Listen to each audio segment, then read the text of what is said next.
নমস্কার, কেমন আছেন সবাই? আমার চ্যানেল ঝিনুক ড্রিম ওয়ার্ল্ডে আপনাদের সবাইকে স্বাগত জানাই। আমি আজকে আপনাদের একটি পুঁতির ব্রেসলেট বানিয়ে দেখাবো। আমার মেয়ে কয়েকদিন ধরেই বলছে, মা একটা ব্রেসলেট কিনবো, ব্রেসলেট কিনবো। দাঁড়া, ব্রেসলেট কিনতে হবে না, আমি বানিয়ে দেবো। নিয়ে পুঁতি কতগুলো সাদা রঙের পুঁতি, সাদা গোলাপি যেসব পুঁতি কিনে এনেছিলাম, নিয়ে সেইগুলো দিয়ে এমনি গেঁথে বানিয়ে দিয়েছি। দেখুন কি আপনারা এভাবে বানাবেন। এই ইলাস্টিকটা আপনি যে পুঁতি বানানোর যে ব্রেসলেট বানানোর একটি ইলাস্টিক পাওয়া যায়, এভাবে ওটাকে ভালো করে বানিয়ে দেখে নেবেন।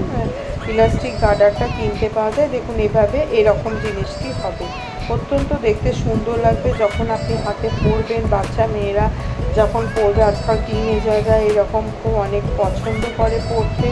সামান্য সব কিছু সাদা রঙের বানালে সব কিছুর সাথে আপনি যে কোনো ড্রেসের সাথেই আপনি পরতে পারবেন। এরকম পুঁতির মধ্যে দিয়ে ইলাস্টিকটাকে ঢুকিয়ে নেবেন। এগুলি আপনি যে কোনো মানে লেডিস কর্নারে পেয়ে যাবেন। সেই ইলাস্টিকটি পুঁতির মধ্যে এটা ঢুকিয়ে ভালো করে গেঁথে নেবেন।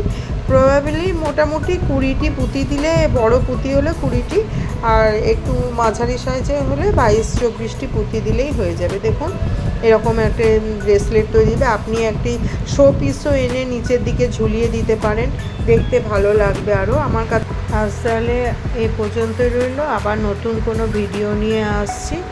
আপনারা সবাই ভালো থাকুন, সুস্থ থাকুন, সাবধানে থাকবেন। নমস্কার।